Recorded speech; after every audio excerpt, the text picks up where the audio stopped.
Reclaiming the Public by Grant Mincy, published on c4ss.org on November 13th, 2014.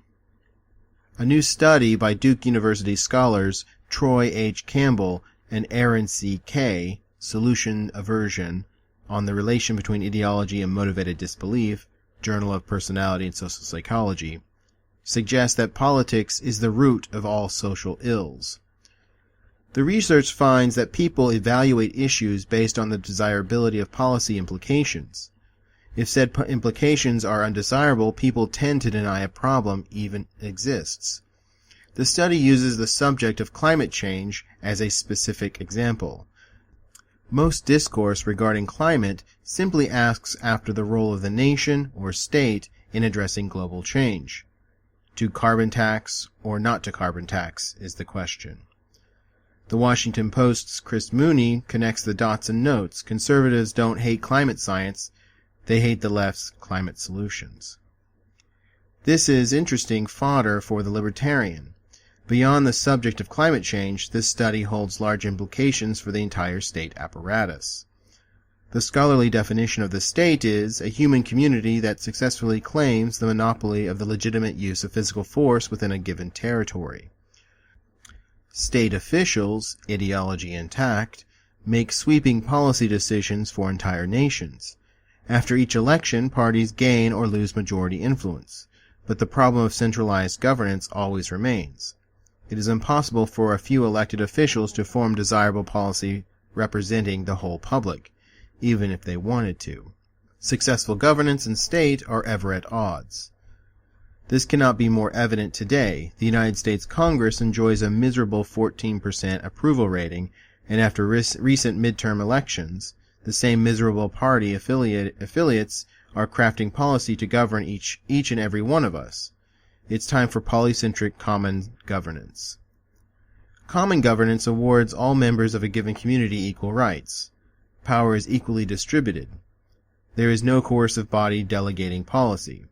Common governance is rooted in liberty, not enclosed by a monopoly of force and violence. For the libertarian, this approach to governance is ideal. We do not view freedom in the abstract. We hold it is critical to unleash the creative, innovative potential of human society. Consistent libertarians seek a stateless society. Beltway political circles dismiss the proposal as utopian and incompatible with modern civilization. These objectives are easily refuted, however. We are inclined to decentralize. The emergence of democracy, for example, exhibits this societal trait. Today it is of increasing importance to dismantle illegitimate forms of authority and spread power to as many individuals as possible. Systems of power and domination contribute to apathy and quiescence.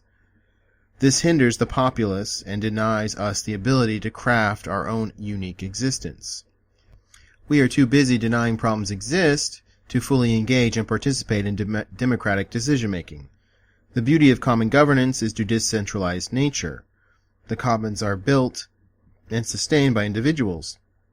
Empowering the commons by default empowers all individuals. A society operating under the principles of liberty necessarily rejects the concentration of authority and coercive claims to power. Such an order thus champions individual labor, place connections and civic participation in the political economy. Individual achievement exists not despite of, but due to liberty.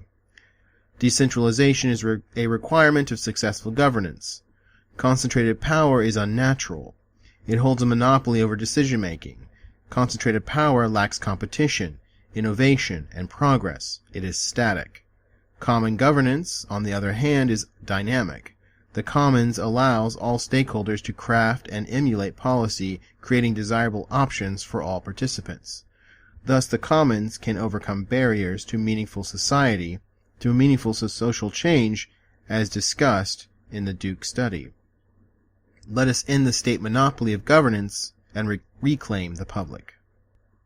That was Reclaiming the Public, written by Grant Mincy and read by James Tuttle. You've been listening to Feed 44, the official podcast channel of the Center for a Stateless Society. C4SS is an anarchist think tank and media center For more information, please visit c4ss.org.